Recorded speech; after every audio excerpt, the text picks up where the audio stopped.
Hey, I'd like to welcome back Andrea. She is here on the show with us from time to time because she has led operations for nearly 3 years here at GRE.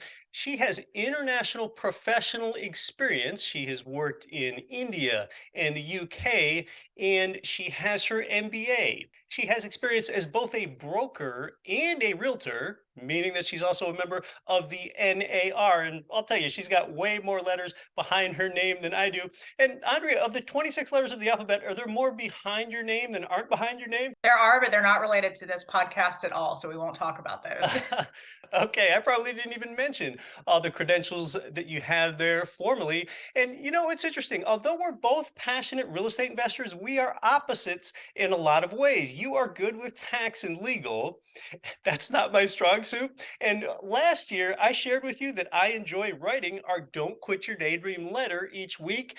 And you were incredulous. It was almost hard to contain yourself. I think out loud, you said something like, "Oh my gosh," that was your reply to me. You just couldn't imagine that I would like doing that. Yeah, it's something that I would not enjoy at all, but I guess it's good that we have complementary likes and dislikes, right? If we were the same, one of us would be expendable. It was kind of like you would rather mine coal with a pickaxe and a shovel than write that letter. But I actually like writing that letter for our readers. But that's how I feel about tax and legal stuff. I would probably try my hand at mining coal with a pickaxe and a shovel. Well, as our free coaching service has become more popular here at GRE, and Naresh has more and more phone calls and more Zoom calls from you, the listener and follower here, it has become time to add a second investment coach to complement Naresh. Now, just a few of you have already talked to Andrea and benefited from her free investment coaching. And I'd like to announce here that Andrea is our new investment coach. So, congratulations on the promotion. Thank you. I am so excited to be in this role, and I know we're going to talk about what that means for our listeners a little bit too. Yeah, and maybe you heard about a lot of those formal credentials that Andrea has. Don't be intimidated talking to her. She is there especially for beginner questions, including if you've never even written an offer on a property. We're going to talk more about that later, about just how Andrea helps you out, even helps write the offer for you, and so on. And I really want to make the most efficient use of you, the listener's time, even though her coaching is a free service for you, just like Naresh's is. So Andrea is trusted to guide you. And not only was Andrea first a GRE listener years ago, but being with us here at GRE almost 3 years now, she really understands our mission here and how to align that with what you need.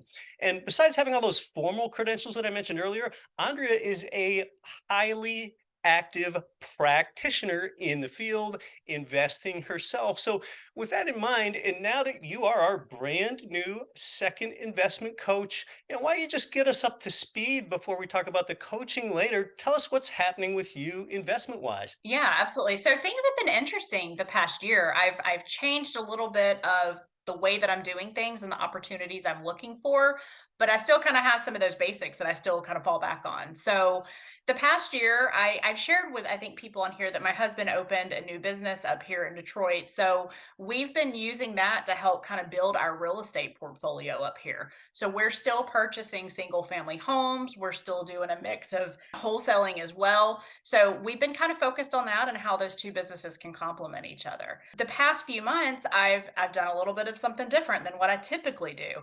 The past few months, I've been doing some fix and flips. So we've done some renovations, flipped them, pulled the money back out, bought more properties, and continued with that. The three things I'm looking at right now are number one, some more international investing. As you all in here may know, I have actually purchased my first international investment a couple years ago through one of our GRE marketplace Yeah. providers. So that's still a process. It's not quite complete. It's going to be complete in the next couple months. And it's gotten me so excited. I'm looking at other international investments right now as well. So that's kind of the number one thing at the moment. Yeah, now you and your husband moved from Southeast Georgia to Detroit a couple years ago, and you now have dual residences. You split your time between the Detroit metro area and between Southeast Georgia. And it's your husband's business that he began there in Metro Detroit, that home restoration business that do things like crime scene cleanup or water damage in properties. It's actually led to a deal flow source for you. Yeah, that's exactly right. So when he opened this business and we started deciding what kind of business we wanted to open, we wanted something that was complementary to real estate and kind of fed into our overall strategy with purchasing. And so that kind of fell right into our laps, and it was a really good option. And so it has allowed us to acquire more properties. We've been able to find properties for investors up here, all kinds of different things. Yeah. And then the international part of your portfolio, you really got started with tropical tiny homes there in Nicaragua through gremarketplace.com/tiny homes. And then you're looking to expand the international part of your portfolio. Yep, exactly. So we really, and I don't want to be political at all, but we would like the option to have residency in other countries just in case we ever need to. Plus, we really like traveling to other places. So we thought, why don't we just buy some homes in places we like to visit and then we can go stay there. And when we're not there, we can rent them and make money off of it. Yeah, 100%. That's some short-term rental income that you can get when you're not using that Nicaraguan tropical tiny home. I've taken a look at the photos of it. It's got good proximity to the coast there. So that's the international part of your portfolio. And then what else do you have going on? Yeah, so I'm looking at ways to one of the basic tenets of real estate investing that I have not been doing the best job of, frankly, is looking to see how I can maximize my current investments. And so I have spent a lot of time the past few weeks saying, how can I take what I already have and either add on to these properties, change the use of these properties, or just switch things up a little bit to be able to make more cash flow and to potentially be able to force some equity into these homes already. So I've been reevaluating my own portfolio a lot the last few months. A lot of times when one reevaluates their portfolio, they see certain things, maybe finding a better and higher use type for that property, like you've touched on. Oftentimes, when one reevaluates and pulls back big picture in their portfolio, there's been so much appreciation the past 3 years that one often finds that they have a lot of dead equity accumulating in them as well. Yeah, and that's exactly what happened to me. I kind of wanted to kick myself recently when I realized how much equity had been sitting on for the past couple of years and I haven't done anything with it. So now I'm in the process of trying to evaluate how much of that I can actually pull out and how I want to redeploy that into other investments. Of course, this can really change one's strategy when they understand that home equity is unsafe, illiquid, and its rate of return is always zero. One begins to understand their opportunity cost and what they can do with that debt equity. Of course, we have different considerations now because we're in a higher interest rate environment than we were a few years ago. That's right. I think that's what and I know better than this, Keith, right? After following you for so many years and knowing what I know, I can't believe that I'm letting this be kind of a barrier to my investing, but it has been. So every time I've sat down and tried to evaluate how to redeploy that capital and pull it out, I'm getting stuck on the interest rates myself. So as you mentioned at the beginning of this, I'm a numbers person. So being able to pencil out exactly what this means for me financially. So if I'm going from having a 4.9% interest rate on my commercial portfolio, which is what I have, to an 8.5%, what does that mean? And if I redeploy that capital, how much more am I going to make in the long run than just looking at that interest rate itself, which has been hard for me to do? Yeah. So have you found any success getting a second mortgage on non-owner occupied properties so you can leave that first mortgage low rate in place? Yeah, so that is an option. The second mortgage is still higher, right? But I'm able to only use that higher rate on a certain percentage of my portfolio. What I have run into as I've gone down this path, and I'm sure a lot of our listeners have as well, is the loan to value ratios have gone down a little bit. So I Right. used to be able to get 75 to 80%, and now that's looking more like 60 to 65%, depending on which lenders I use. All right, so we're talking about loan to value ratios on non-owner occupied properties, really cutting down your leverage ratio then. And if you are able to get a second mortgage on an investment property, if the mortgage interest rate is 8 plus, well, you might be thinking, well, okay, I can go ahead and reinvest that in another property since real estate pays 5 ways. I'm going to beat 8%. But of course, you need cash flow to service that debt. As long as your cash flow is okay in order to service that debt, you're probably going to be better off making that trade. But of course, the cash flow is what controls a mortgage on that property for you. That's right, exactly. So you mentioned commercial loans previously. I know that you have some of your loans for investment properties sort of packaged up differently than a lot of investors do. Tell us about that. Yeah, I know there's some people that would probably like this approach, and then some that are like, you shouldn't do this. So it's just personal preference. But I quickly ran into filling up my golden ticket per se. And the golden ticket is those 10 Fannie Freddie loans that investors can get with the lower interest rate and better terms. I got those 10 very fast. So I had to start looking into ways to refinance out of the existing Fannie Freddie loans to be able to get more of those. And the path that I chose on that is to bucket certain properties into commercial loans. So there may be loans that I have 3 or 4 in, there may be some that I have 1 in. It just depends on the value of that property and kind of what my strategy is. But I have multiple commercial loans now, and that's opened me back up to get 10 more Fannie Freddie, which is what I'm in the process of doing. All right, so packaging some of your 10 into a commercial loan and bundling those all up. And if you do that with, say, 6 properties of your golden ticket loans and get them all packaged up, well, now you've got 6 more open spots for golden ticket loans, what we call conventional Fannie Freddie loans, those ones at the best rates and terms. And some call these portfolio loans. Oftentimes, a bank, it tends to be a regional bank in a lot of cases, are the ones that might do something like take these 6 properties, just in this example, and bundle them all up. So, can you tell us some more about the mechanics of that? Yeah, the way that I decided to structure it is I have some homes that are, say, Section 8, they're much lower value homes. I typically personally put a few of those into one. I don't put a lot of extremely expensive homes or the higher priced homes, bundle them together. Those are usually standalone on their own. But what I do like is that you're only paying the closing costs and everything once if you're bundling them together as opposed to buying each one separately. So that's the route I've gone. I found better rates with those local community banks in the Yeah. areas that invest in, and that's how I do it. Okay, and that makes sense from some perspective, keeping some of your higher cost properties on those conventional loans since they are the ones at the best rates and terms. How do the rates and terms on these bundled commercial loans for your residential property, how do they compare to the Fannie Freddie conventionals? Yeah, so right now, when I got the last ones that I bundled, that was back in 2021. So it was a little bit of a different environment that we were in. But I met with the bank just last week to kind of talk about what their rates are right now and what we're looking at. And they're typically doing 20-year amortization schedules with a 5-year interest rate reset. And the interest rates are going anywhere between 8 and 9%, depending on the bank, at least what I'm seeing in the areas I invest in.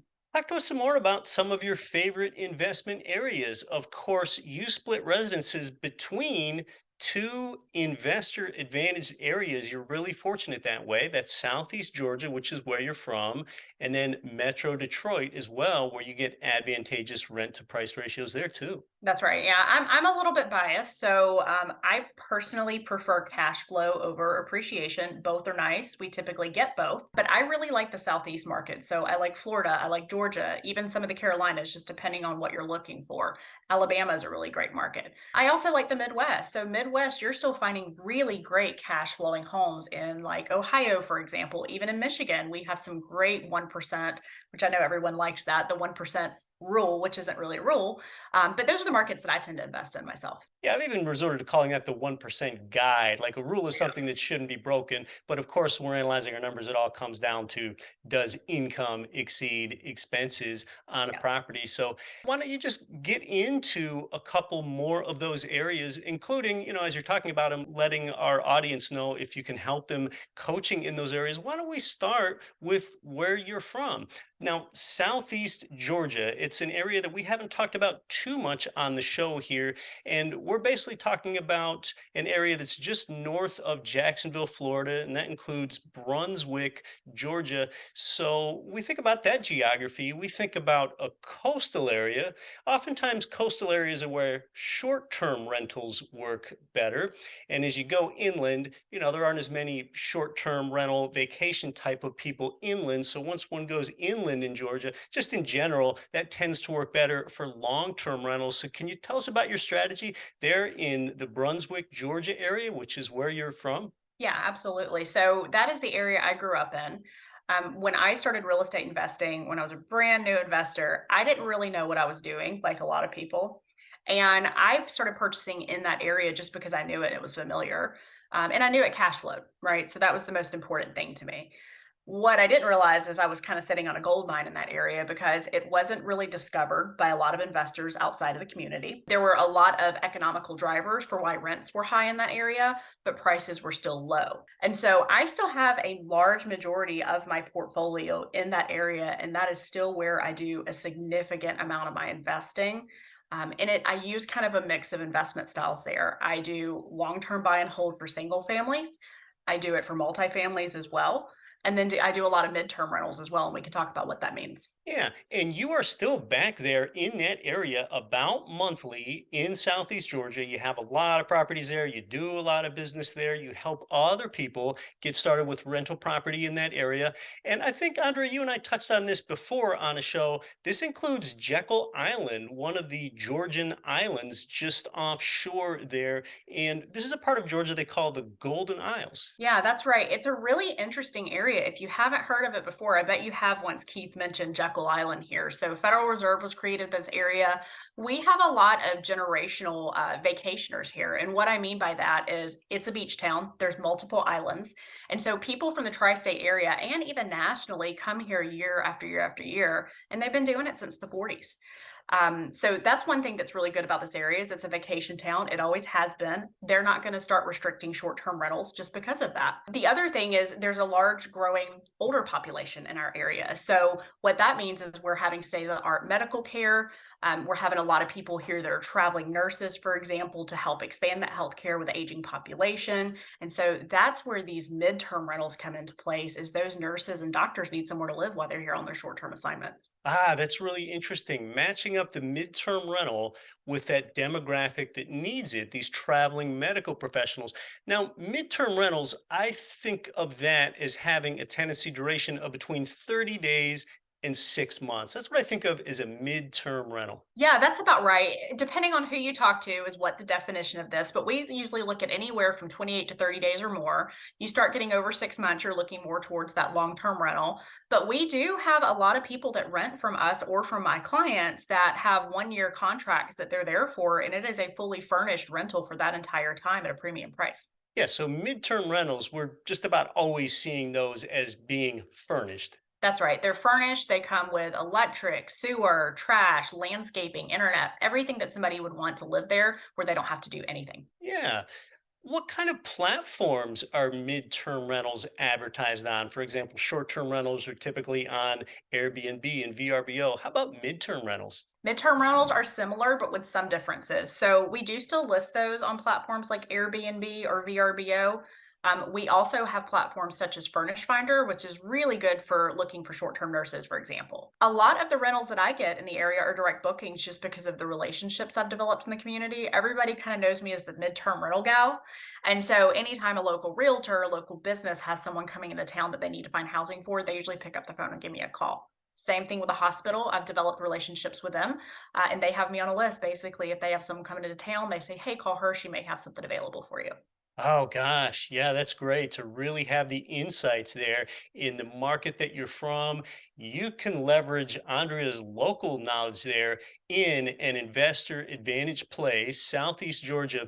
Andrea, on the long-term rental side, can you just give us an idea of the rent to purchase price ratio? Just something about, about how much rent for how much purchase price on one of the long-term places. You are typically looking around 1%. If Wow. you want a little bit of a nicer home, you may go a little bit below that to the 0.9%. If you're willing to take on something that needs a little bit of work and maybe in a little bit of a different type of community, you may be getting over 1% there. Yeah. Now, when you get over 1%, like you do in some areas, is it difficult to find a respectful rent paying tenant, or can you still find a respectful rent paying tenant in Southeast Georgia today over 1%? We still find them. So we have a very, very low eviction rate with my property management company. Our tenants have paid through the pandemic. They're paying now. Every now and then you will get, a bad apple, but it's very rare as long as you do your due diligence on the background checks and interviews. All right. Well, I want to ask you if you have another investor advantaged area to share with us. But the first one for you, the listener here, is Southeast Georgia, where Andrea is a local expert there. Now, she helps you nationally and even internationally as a coach at GRE Marketplace. But this is just one area where she really has specific boots on the ground expertise. Tell us about another area, unless you have any follow-up stuff on Southeast Georgia. No, nothing else on Southeast Georgia. I love the area. It's fun to vacation to, and it's a really good cash flowing area. So if you're interested, I'm happy to talk to you about it. The second area that I want to talk about is something that we probably haven't talked about much here at GRE. And this is the Intermountain West. So we have a provider there that is very, very experienced. Has been doing this a very long time. That has some inventory there that I think is very exciting, and we want to talk about. Yeah, tell us about that because the Intermountain West, since the pandemic, that has had outsized population growth and job growth and output growth there. So a lot of people want to get a piece of that. So yeah, tell us some more about the Intermountain West and opportunities you see there. Yeah, so this particular provider that we've been working with for a long time, Yeah. they work in multiple states. Right now, they have a brand new development in Utah. This development's really exciting for a few reasons. It has a mix of duplexes, triplexes, and fourplexes. Or Keith, I know you make fun of me because I call them quadplexes, being from the South, or quadruplexes also. Right, quadruplexes. It's hard for me to even say that word. It always reminds me of my quadricep, my leg muscle or something. I start thinking about anatomy and I got to get my head back to real estate investing. Yes, I call them fourplexes, but I won't correct anyone that calls them quadruplexes. I know, always the Southerners that we get made fun of. But yeah, so this development has a mix of those available. They're townhouse style. I personally really like the fourplex model that they have. They each have two beds, two baths. The community has everything that a tenant could want. So they're nicer, more upscale communities. They come with a clubhouse, a gym, playgrounds for the kids, dog parks for the dogs to go to. The inside of these homes are decked out with granite countertops, stainless steel appliances. And the most exciting thing about it is, to me personally, is that these brand new homes come with built-in equity, which you're not seeing a lot nowadays. Oh, so okay. First of all, what part of Utah are these places in? Yeah, so it's in Ogden, Utah. I don't know if you guys are familiar with that. Sure. Yeah. Okay. It's about 1 hour or so north of Salt Lake City, Ogden, Utah. Yep. Tell us about the built-in equity. How does that work? Are they just somehow regularly getting appraised over the contract price? They are. So you're locking in the price that they've set for these at the contract price. They have to be built. So they're in the process of being built. And what they've seen is by the time they're built a few months later, the price is appreciated enough that you've got some built in equity right off the bat as soon as you close on those properties. So not only are they cash flowing, you're also getting the appreciation during that process. Ah, okay. So back in Southeast Georgia, we were talking about existing properties where you, the listener, would just go ahead and get a regular conventional rental property loan for those. So here we're talking about new build duplexes, triplexes, and fourplexes, really in Path of Progress, Utah, where we've seen both a lot of in-migration and you also have a high natural birth rate there that's just really increasing Utah's population. It's typically in the top few states for population growth year after year. But yeah, go ahead and tell us more about these new builds. So therefore, does one need to come in with a construction loan and then convert that over to a purchase loan? That is correct. You're not going to come in with a purchase loan. You're going to have to do a construction loan on these, and that will convert at a later time. So you're having to put a deposit down like you would if you were purchasing a regular home or a new build.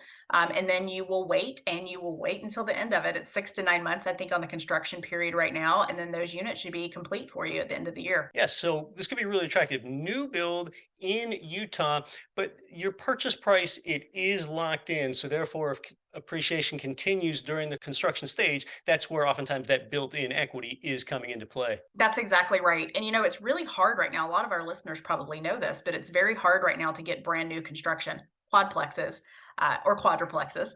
So we're really excited to be able to have these because not a lot of providers offer this. Yeah, and I know purchase prices can certainly be higher for these because they are new build. Can you just give us some idea about the purchase prices on these new build duplexes, triplexes, and fourplexes? Yeah, for the quadplexes, which is what they have available right now, you're looking at about 970,000, give or take just a little bit, depending on when you lock in your contract. So these used to be over 1 million. We're actually seeing that they've been able to lower the price a little bit for you guys to get in at a lower price point, but they still appraise over 1 million typically, and so you're still getting that equity. Yeah, so if you want to put down a big chunk, and we're talking about your golden ticket loans here, if you can swing it with it's probably going to be a 25% down payment on these new build properties. This can be a way to tie up a big loan amount all in just one loan. Exactly. Yep. Yeah, so we're talking about Ogden, Utah here. Is there any last thing that we should know about these particular properties? They released these properties a couple of weeks ago and they've already started going very, very fast. So the only thing I would say is if you're truly, truly interested in this, you may want to get in touch with me as soon as possible because I don't think these are going to be here much longer. Yeah, okay. We'll definitely ask Andrea about that if that interests you, or the properties in Southeast Georgia, which tend to be long-term rental single family homes there versus these new build duplexes, triplexes, and fourplexes in the inner Mountain West. So, yeah, Andrea, are there any last areas that you want to highlight particularly for the people that you're helping out with coaching? I think those are the 2 big ones that I'm really excited about. Keith, there's one thing we didn't mention that I know a lot of people are probably gonna ask. People have seen in coastal areas the prices of insurance and taxes shooting through the roof the last couple of years. Right. Florida particularly, that's been an area where sometimes rates have tripled or quadrupled in instances. Oh, I know. My existing single family home properties in Florida, some of their insurance rates have 3x. Yes, it's been crazy, the increase. The good thing about the coastal Georgia market is we have not seen those types of increases. So yes, it's on the coast. Yes, there's a higher risk of natural disasters there, but the rates have not increased like they have Florida. So you can still get them at very low prices compared to the Florida area. Of course, hurricanes can still hit there, but yes, geographically, there is a bit of an indentation on the coast there, giving it maybe a bit more hurricane protection than just outright peninsular Florida has. Well, Andrea, you are helping people. You've helped a number of people with coaching them already. And why don't you just talk about more with how you help them with helping write the purchase contract for the property and holding their hand through the financing, inspection, appraisal, even the management agreement. That's the agreement that you, the investor, write between both you and the property manager, for example. So just tell us more about how you help people. Yeah, absolutely. So this is my favorite thing to do besides buying properties for myself, of course, right? It's helping people achieve financial freedom. So the way that I operate is I like to understand exactly what your goals are, what you're trying to achieve, and then we can find a market that may be best for you. If that's Southeast Georgia, great. If it is, I can help you through the whole process and my team can even manage the property for you. If you really like the Midwest, we've got some great providers there that have good cash flowing properties. We will help you determine what price you're offering if there is a negotiation and not a set price. We'll help with the contract process along the way. We'll help review that with you. We will help all the way through the closing process. And then we'll help turn you over to the property management company as well. So we vetted the property managers, we vetted the team. So we know them front to back, and we can just make sure that you're buying a solid investment that's going to help you cash flow. And we're really helping make it easy for you. You know, years ago when I launched this show, people began to get interested in real estate investing. They understand how they got paid 5 ways at the same time. So it just organically grew that I would help introduce them to providers that could provide them with properties conducive to this strategy. And really now we've layered on top of that for over a year and a half now with our coaching program in helping make that handoff, which is what Naresh and Andrea do. It's completely free, really making it easy for you. So, Andrea, I know you've talked with a few of our listeners already. What are some of the common questions from GRE coach listeners and followers? The common questions we have, the first thing that usually comes up is, can I get 1%? And the answer is, is that really what you want? So let's talk about what your goals are to determine if 1% is really what you're trying to achieve. So that's number one. But the answer is yes, we can find that for you. We get a lot of others of show me the data to support the rental prices that you're telling me I can get. So we're able to provide that and show you recent comps and examples of homes that are renting for the prices that we show you. So that's probably the top 2 things I'm getting at the moment. Oftentimes, real estate agents, traditional agents, they might not give you the best rental number all the time because they're not there in the market because they're oftentimes not income property investors themselves. We often talk to the property managers in these various national and international markets, and the manager is the one that knows. And when the manager tells you they can get, say, $1,400 rent, well, they're pretty incentivized to tell you the truth because they are the ones that have to actually go out and get it. So, that's interesting that people are still talking about the 1% thing. Maybe it's due to it being so simple and it being such a simple calculation to figure out. But of course, it comes down to that cash flow. So let us know before connecting with you, how should someone be prepared? I mean, they're probably going to have a 20 to 25% down payment ready and be prepared that way. But tell us some more about what they need to do to be prepared before reaching out to you. The number one thing is to make sure you understand why you want to invest, right? So I think a lot of people think that investing's trendy or they think they may want to do it, but really try to understand why you want to invest. As Keith mentioned, you'll typically have to have a 25% down payment. So that's really important to make sure that you have that money to even put down. But it also can't hurt to go ahead and talk to a lender and make sure you're pre qualified as well. Because once you start talking to me, I'll show you deals, and some of these may go very, very quickly. So the faster we have you pre qualified to purchase those properties, the better deal you're typically going to get. You're not going to have to wait as long. Yeah, getting pre-qualified or pre-approved, which is a higher level with your lender beforehand. Yeah, that'll really help. And then you're making both the best use of your time and Andrea's time. And then once you know that you're pre-approved, oh, then you can have the fun of helping Andrea connect you with properties and helping you write the offer and leading you all the way through that process. Well, Andrea, before I ask you if you have any last thoughts about coaching or anything else, if you want to get started with our coaching service, you can do that at gremarketplace.com/coach.